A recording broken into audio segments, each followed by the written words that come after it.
Chez Deacon, Sheila l'exhorte à se lever et à briller et s'enthousiasme à l'idée qu'ils prennent soin les uns des autres en tant que colocataires. Deacon gémit, des colocataires. Oh mon Dieu, ce n'était pas un rêve.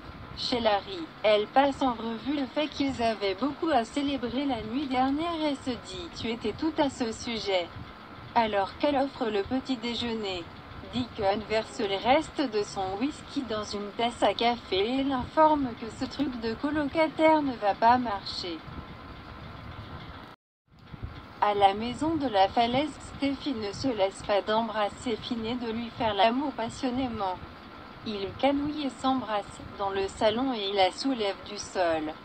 Taylor entre et propose d'y aller, mais Finn lui assure qu'elle peut rester, ils ont le reste de leur vie ensemble.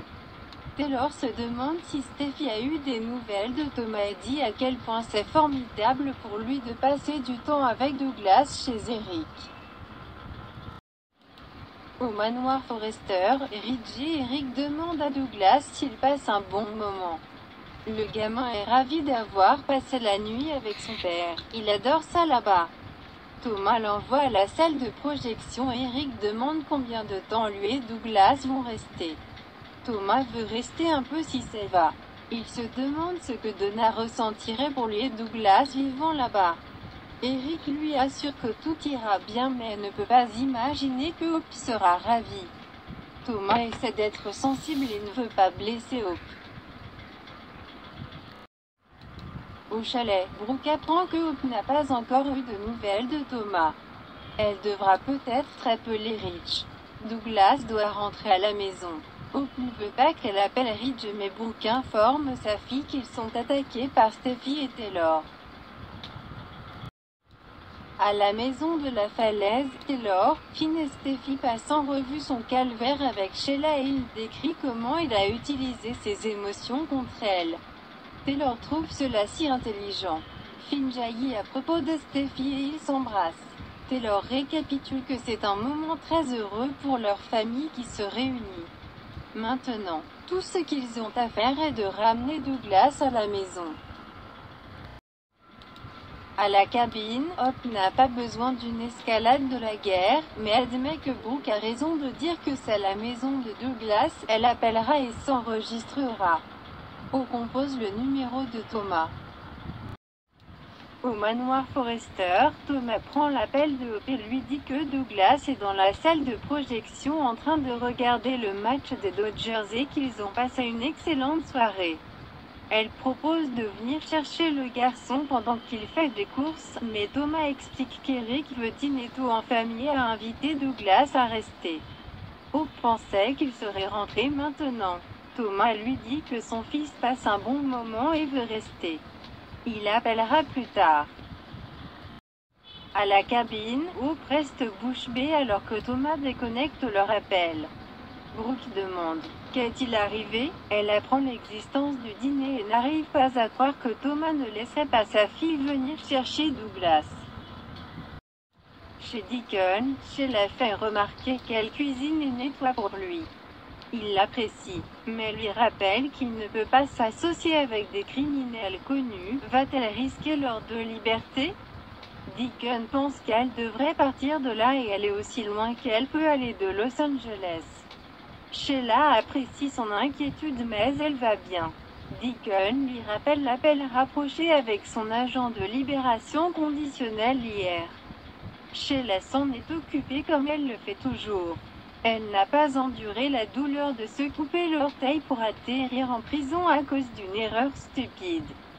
Deacon prétendra qu'il ne l'a jamais vue et pense qu'il vaut mieux qu'elle parte. Sheila entonne « Je ne vais nulle part ».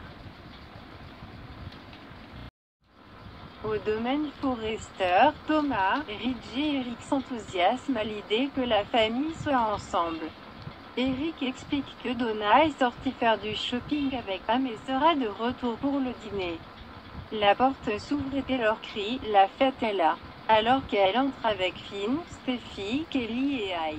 Douglas raconte à sa grand-mère la soirée amusante qu'il a passée avec son père.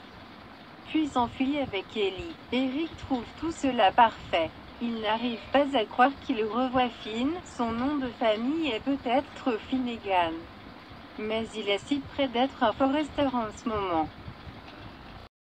Chez Deacon, lui et Sheila passent en revue le fait qu'elle a tiré sur Finn et Steffi. Elle insiste sur le fait qu'elle n'est pas folle ou folle.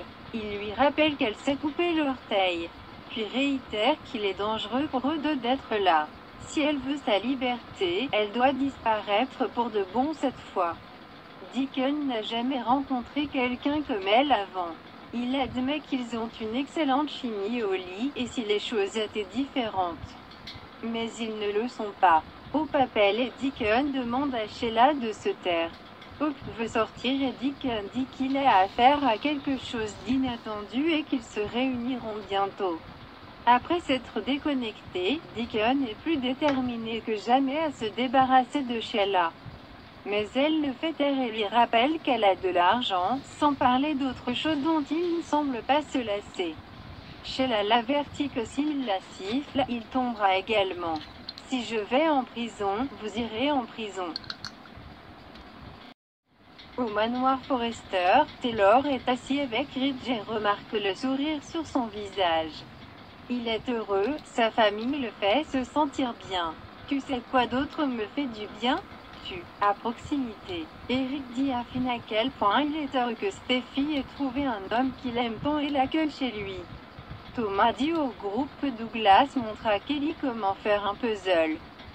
Ridge sent un toast arriver et raconte à quel point il est heureux d'être avec eux tous. La course a été difficile cette année. Récapitulant le miracle, Ridge dit qu'il n'oubliera jamais ce jour. Il dit à Finn qu'il fait partie d'eux, qu'il le veuille ou non. Acclamation. Ils tiennent tout leur verre. Steffi va ensuite et fait un discours à Finn sur le fait qu'il est incroyable. Elle ne le prendra jamais pour acquis. Ils s'embrassent et expriment leur amour et tout le monde applaudit à nouveau.